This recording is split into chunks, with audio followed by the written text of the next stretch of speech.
啊，这个地方卷的比较厉害。对。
指甲还比较硬。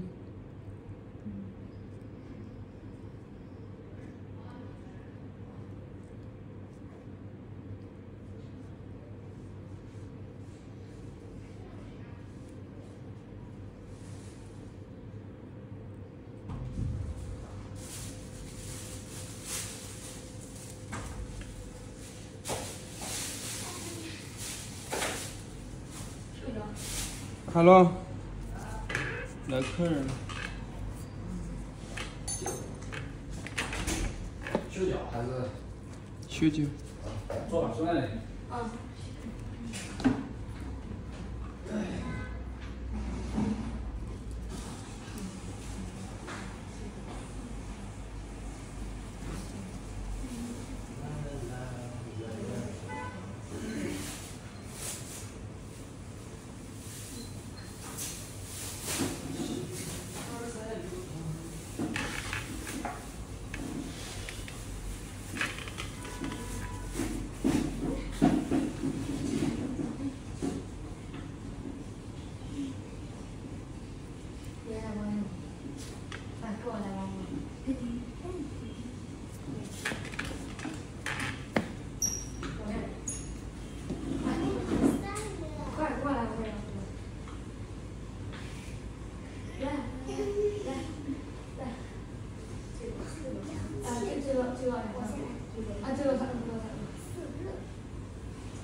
你这应该很长时间没修了。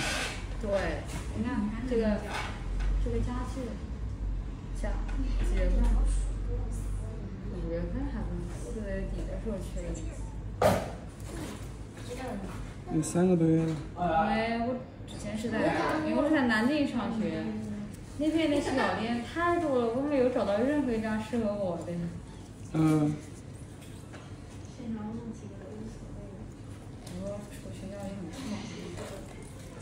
学校里面不能出来。不可以出来，封校。我们学校之前有一个同学因为甲沟炎出不去，然后那个修脚师傅来学校从栅栏里面把脚伸出去，让那个师傅给他修脚。这样修的？啊，那没有办法，那确实出不去嘛。然后他就让那个师傅来学校外面，他把这个脚从栅栏里面伸出去，然后让人给他修啊。啊。哎呦我。